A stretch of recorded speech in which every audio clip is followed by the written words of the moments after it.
Now, without further ado, let's start the conversation.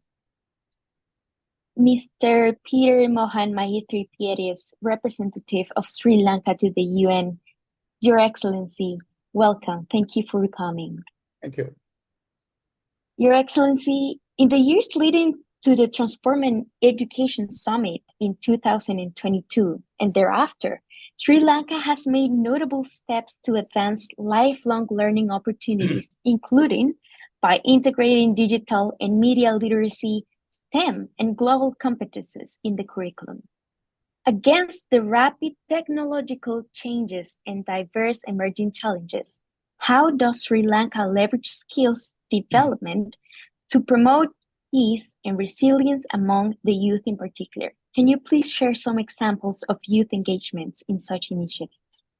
Thank you, Madam Moderator. I think that's a very loaded question. Perhaps I'd probably be walking a minefield. But be that as it may, let me endeavor to throw up some ideas. Over the past years, leading to the Transforming Education Summit and thereafter, significant strides have been made by Sri Lanka in equipping young people with essential skills for employment, decent work, and entrepreneurship. However, today's youth, as you quite rightly pointed out, face an increasingly complex array of challenges that can threaten their futures and the stability of our societies. Violent conflicts, societal polarization, the digital divide disproportionately impacts on young people, particularly those in marginalized communities, including rural populations and persons with disabilities. Now, it is against this backdrop that Sri Lanka has taken significant steps in leveraging skills development for peace and resilience. Our national policy is focused on curriculum integration, whereby we included digital divide and media literacy into our national curriculum to empower students to critically evaluate information, engage responsibly in the digital world, and use technology for positive social impact. Now, how did we do that? Now, we adopted several methods, inclusive of the government expanding and modernizing technical and vocational education training institutions to offer more courses aligned with current job market needs, including digital literacy, IT, and advanced technical skills. Collaboration with the private sector goes with that without saying. Then we also took steps, took initiatives to enhance digital literacy among youth and providing them with essential skills for modern workforce. Coding and IT training programs focused on software development and other IT skills are being introduced to prepare youth for careers in technology. Peace education is being integrated into schools to promote understanding, tolerance, and conflict resolution skills amongst young people, supporting youth-led organizations and initiatives that foster dialogue and understanding among diverse communities, where you will appreciate helps build social cohesion. Now, we have also looked at startup support, programs to support young entrepreneurs, including access to funding, mentorship, and business development training, encourage, we believe, innovation and self-employment. Establishing innovation funds and incubators, providing space where young people can collaborate, learn, and develop new ideas. We have also looked at the emphasis on life skills such as critical thinking, problem-solving, teamwork, communication helps, and communication, which helps youth adapt to various challenges and work effectively in diverse environments. We have also encouraged youth to engage in community service projects, promote civic responsibility, and provide practical experience in teamwork and leadership. In other words, facilitating volunteer opportunities in various sectors to help gain exposure to the different fields.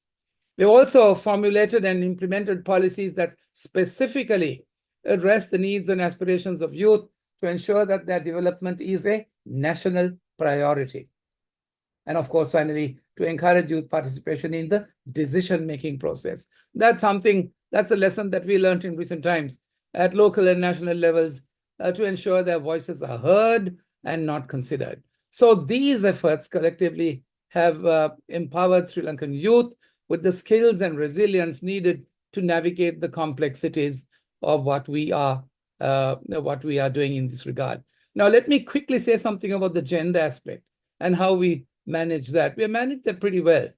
The gender implications in the process of leveraging skills development, Madam Moderator, you will appreciate, will promote peace and resilience amongst the youth in Sri Lanka. And that's a significant factor.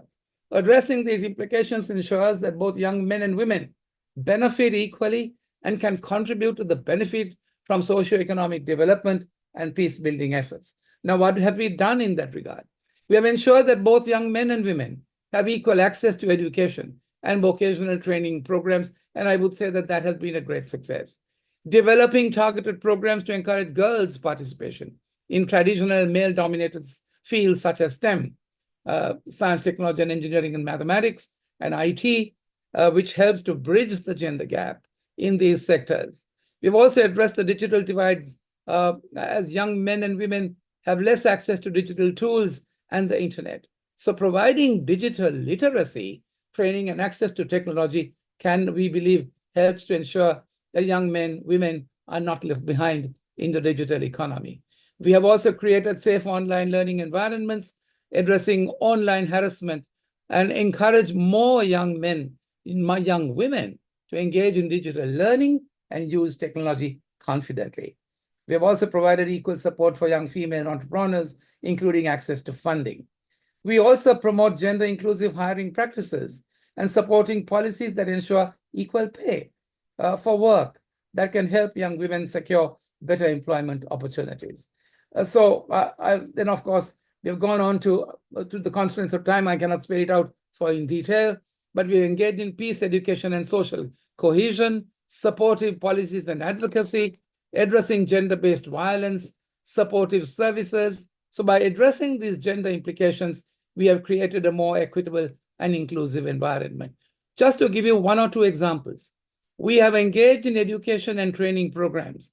We have a program called the Girls in IT initiative to encourage and support young women to pursue education in careers of information technology. We have Vocational Training Authority of Sri Lanka, who offers specific programs for women in non-traditional fields such as electrical work, automotive repairs, construction, ensuring that they have access and to demands and access to skills. We also engage in digital inclusion efforts such as workshops and camps, entrepreneurship and economic empowerment, programs that provide financial literacy, business management, life skills leadership training, peace education and social cohesion, policy advocacy, and of course, support services, establishing centers and provide young women with access to counseling, legal aid, support services, helping them overcome personal and societal challenges. And of course, finally, we have also made available hotline and safe spaces, creating hotlines and space where young women can report instances of gender-based violence and receive immediate assistance and support. So here we are. By implementing these programs and initiatives, Madam Moderator, Sri Lanka has effectively addressed the disparities and ensure, in an endeavor to ensure that young women are empowered to contribute to peace and resilience in their communities. Thank you. Thank you, Your Excellency. It's so great to know that Sri Lanka is supporting youth at so many levels, especially prioritizing gender-based policies. We hope to see more young women leading one day.